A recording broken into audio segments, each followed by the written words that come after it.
Bonjour à tous, bienvenue sur l'étoile de l'univers. Je vais vous parler aujourd'hui de la pleine lune du 17 janvier qui sera à 27 degrés 20 du Cancer et qui sera à 23h47 GMT. Donc il faut rajouter une heure de plus en France. Comme vous pouvez le voir, la Lune se trouve donc dans le Cancer et dans le Cancer, la Lune, elle est à l'aise, elle se sent bien puisque elle est en domicile, elle se plaît dans ce signe.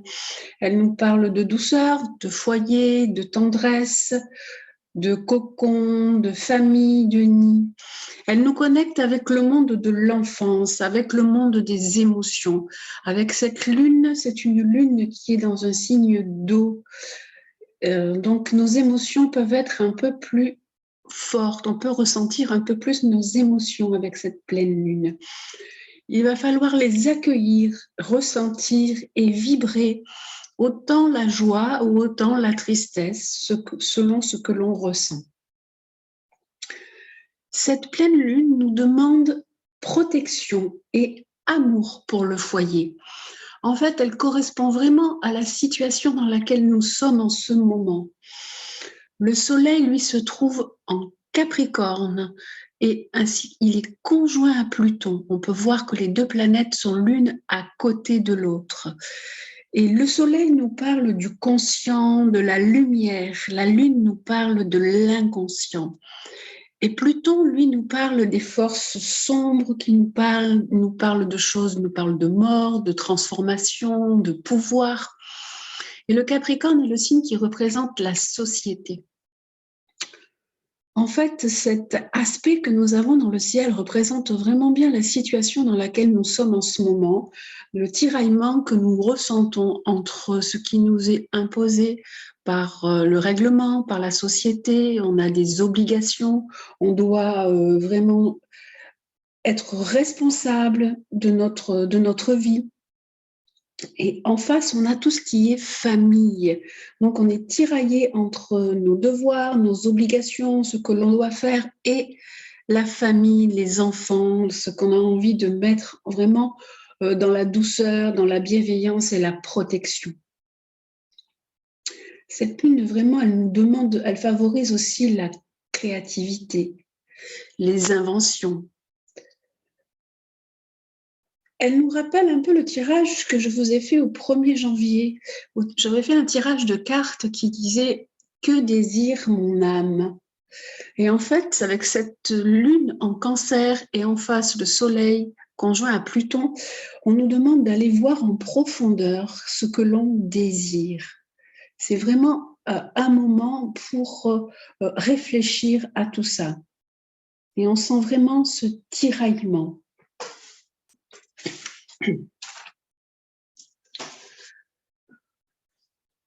On a, juste à côté du Soleil et de Pluton, on a Mercure. On a Mercure qui est devenu rétrograde.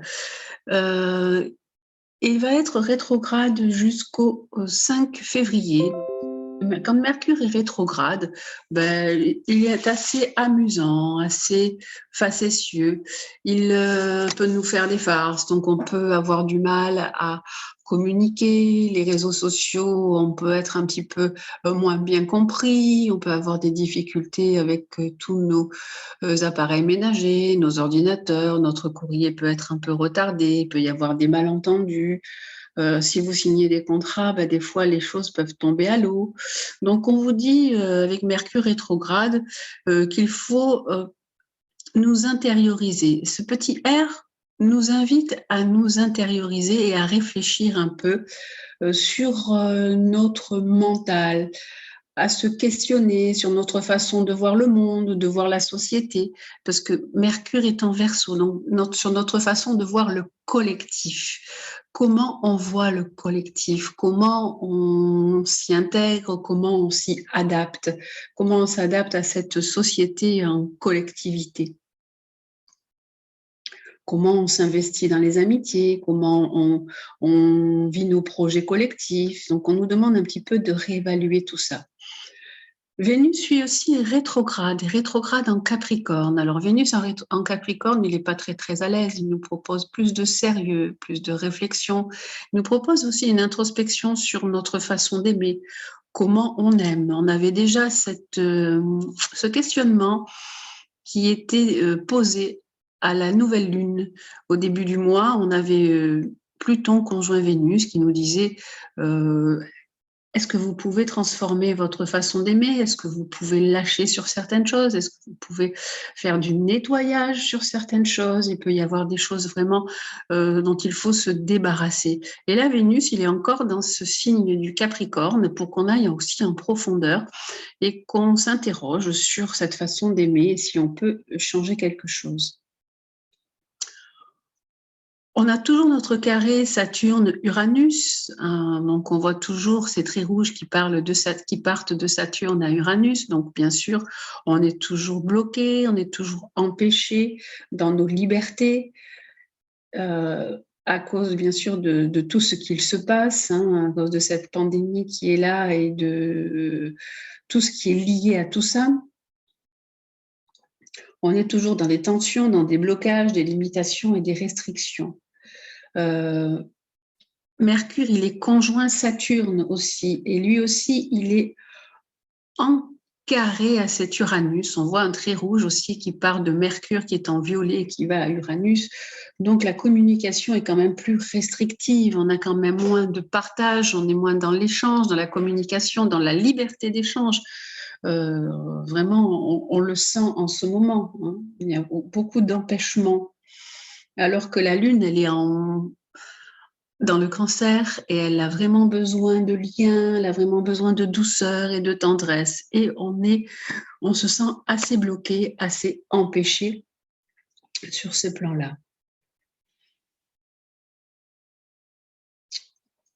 On a Vénus qui est donc en Capricorne et qui est, elle, en très bel aspect à Uranus. On a un beau trigone, donc il y a un joli trait bleu foncé qui va de Vénus à Uranus.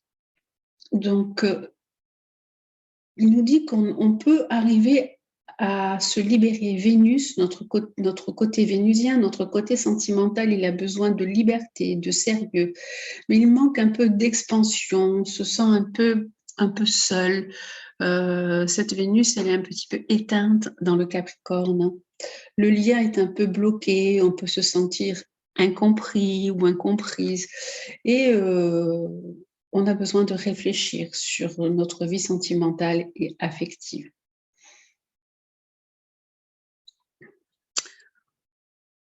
On a un autre aspect qui est Mars, avec Mars, la planète de l'action, qui est en Sagittaire.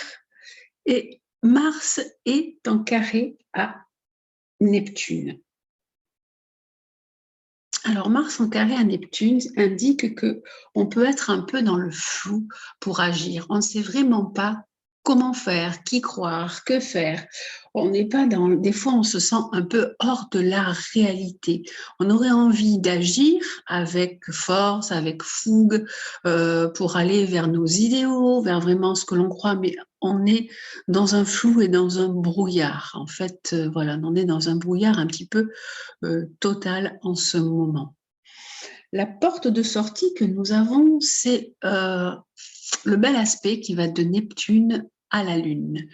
On a un joli trigone, un joli trait bleu foncé qui va de Neptune que vous voyez en vert à la Lune, en haut dans le Cancer, qui lui nous propose de la créativité, qui nous propose du rêve, qui nous propose d'être dans l'amour universel, dans l'intuition, d'être aussi dans une certaine spiritualité, dans le don de soi, dans l'empathie, pour pouvoir vraiment mieux vivre cette pleine lune. On a Jupiter qui est là, qui est dans le Poisson. Alors Jupiter n'a pas d'aspect, mais Jupiter, il exagère un petit peu tout.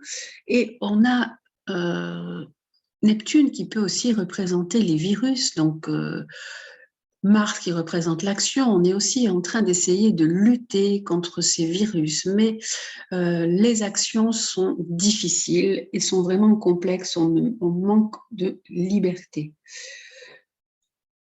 Et pour ne pas trop se laisser envahir par cette situation qui est assez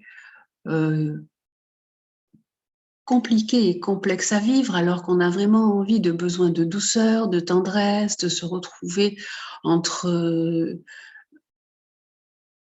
partage, dans les partages, dans la famille, on a, pour nous aider, Neptune dans le Poisson et la Lune qui sont en bel aspect. Ces deux beaux aspects vont nous aider à ne pas trop se laisser envahir. Il faut qu'on aille vraiment vers une vie intérieure plus riche, une créativité et un imaginaire qui peut nous aider à surmonter cette situation complexe. Ben voilà donc pour cette pleine lune, les aspects qu'il y a. Et donc, essayons d'être le plus possible dans la douceur, dans la tendresse, dans nos relations, dans nos échanges. Interrogeons-nous sur ce que nous avons à transformer, sur ce que nous avons à changer. C'est ce que Pluton nous demande aussi. Nous demande de ne pas être trop dans cette exigence, dans le pouvoir, puisque Pluton représente le pouvoir conjoint au Soleil, donc on a le pouvoir opposé à tout ce côté intime, doux, cocooning, famille. À nous de réagir avec empathie, avec don de soi, de ne pas être dans une réaction, d'agir vraiment sans réagir, mais de façon impulsive. Voilà ce que cette belle pleine lune du 17 janvier nous demande comme travail et comme réflexion. Voilà, bah écoutez, je vous souhaite une belle pleine lune. J'espère que ces explications vous aideront à mieux vivre tout ce que nous traversons en ce moment, tous les événements dans lesquels nous sommes tous plongés et que nous vivons chacun à notre façon. Vous pouvez, si vous avez votre thème, adapter et poser les planètes dans votre propre thème pour voir ce que cette pleine lune fait réagir, elle fait vibrer, ce que le soleil met en lumière, quelle maison il met en lumière chez vous, afin de mieux vous aider à comprendre et à avancer sur un chemin rempli de sérénité. Je vous souhaite donc une belle pleine lune. Continuez à prendre bien soin de vous. Je vous embrasse et je vous dis à très bientôt. Portez-vous bien.